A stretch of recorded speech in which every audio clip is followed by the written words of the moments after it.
मराठा आरक्षणाच्या आंदोलनामुळे घड्याळाच्या काट्यावर धावणारी मुंबई दुसऱ्या दिवशी सुद्धा ठप्प झाली होती। जेवण आणि पाणी न मिळाल्याने आंदोलकांनी थेट महापालिकेसमोर ठिय्या आंदोलन सुरू केलं। या आंदोलनामुळे मुंबईकरांना प्रचंड वाहतूक कोंडीचा सामना करावा लागला, तर पाणी बंद केल्याने जरांगे पाटलांनी थेट महापालिका आयुक्तांना गर्भित इशारा दिलेला आहे। बघूया।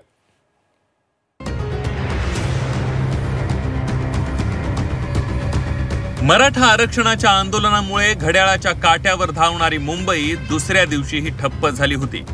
मंत्रालय आणि सीएसएमटी परिसर, दलाल स्ट्रीट असलेल्या दक्षिण मुंबईचा कारभार तब्बल 5 ते 6 तास थांबला होता।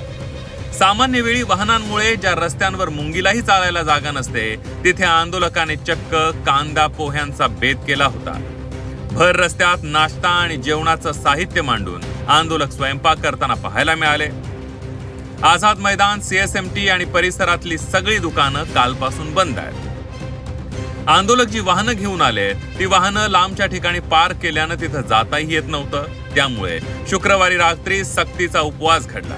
भुकेनं व्याकुळ झालेल्या मराठा आंदोलकांनी थेट सीएसएमटी समोरच्या रस्त्यावरच नाश्त्यासाठी चुली मांडल्या।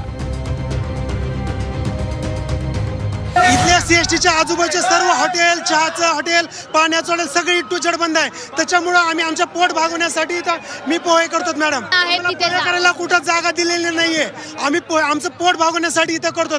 पोहे बनवण्यासाठी पोलिसांनी आम्हाला जागा दिलेली नाहीये, त्याच्यामुळे आम्ही इथं करतो। आमची सगळी पब्लिक इथं असल्यामुळे आम्हाला पोट भागवायचं सगळ्याचं, त्याच्यामुळे आम्ही इथं पोहे करतो मॅडम। आम्ही रात्रपासून जेवलेलं नाहीये। कुठंच आम्हाला मूर्ख बनवलं जातं, आम्हाला सरकारकडून मूर्ख बनवलं जातं। काहीतरी बोलतो प्रशासनाला, काहीतरी दबाव घालून सरकार असं करते आमच्यावर अन्याय। आम्ही जेवायचं चक्कर येऊन पडतात, पोरं चक्कर येऊन पडतात। आमच्या दादाला काय झालं तर ही आंदोलन पेटत जाणार। ही लास्ट आखरी दिवस आहे, उद्यापासून काही सांगता येणार नाही। ही मराठ्याचं वादळ आहे। 1 लाख लोकांसाठी 20 लोकांसाठी पोहे बनवले जातात। 1 लाख सुद्धा 2 लाख येऊ लागले। 20 किलो काय 20 किलो आहेत। गावाकडून आम्हाला चटणी भाकर सुद्धा उद्या येत आहे 1 लाख बांधवांसाठी। मराठा आंदोलकांनी सीएसएमटी समोरच्या रस्त्यावर चुली मांडल्यानं दक्षिण मुंबईतली वाहतूक ठप्प झाली होती।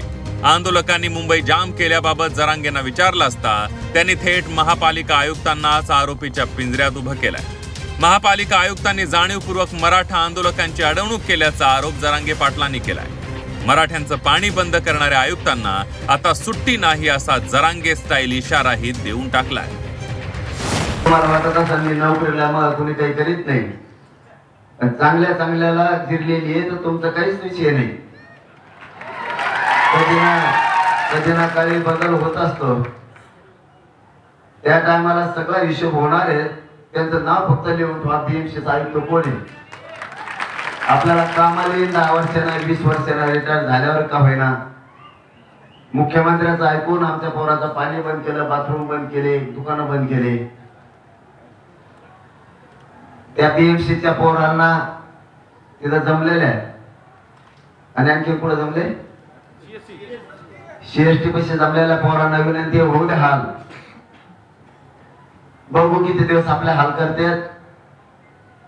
तुम्ही आपला आझाद मैदानला या, तिथं शांतता ठेवा। मनोज जरांगेंचा पाणी आणि दुकानं बंद केल्याचा दावा महापालिकेनं खोडून काढलाय। तसंच आंदोलनस्थळी महापालिकेनं पुरवलेल्या सुविधांचा लेखाजोखाच दिलाय। आझाद मैदानातील चिखल हटवून खडी टाकली।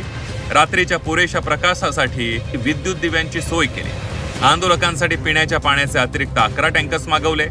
आझाद मैदान परिसरात स्वच्छतेसाठी कर्मचारी तैनात केलेत।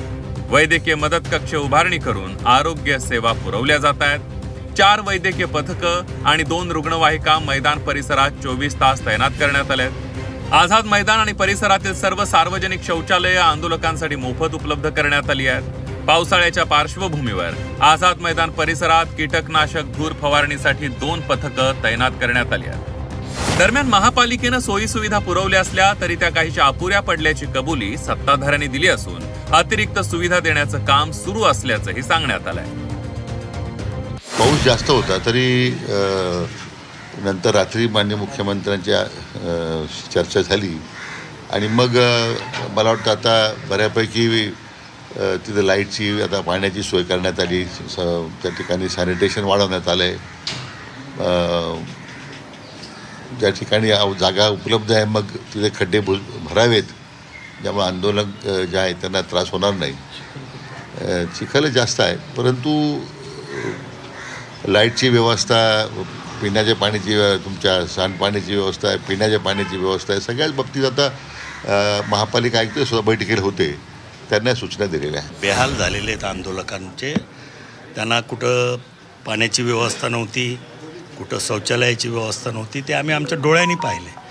मी परवा जेव्हा एक दिवस आधी भेट दिली तेव्हा स्वतः चहल साहेबांना फोन करून सांगितलं होतं की प्रामुख्यानं पिण्याच्या पाण्याची आणि शौचालयाची व्यवस्था आणखीन वाढवायला पाहिजे. ती आज वाढवली गेली. त्याच्यामुळं काल आणि परवा 2 दिवस निश्चितपणानं आंदोलकाची कुचंबना झाली, त्यात पाऊस आला आणि आणखीन प्रश्न गहन झाला. सकाळी 11 नंतर महापालिका प्रशासनानं फिरती स्वच्छतागृह आणि पिण्याच्या पाण्याची सोय केली आहे. आंदोलक त्यानंतर रस्त्यावरून हटल्याचं पाहायला मिळालं.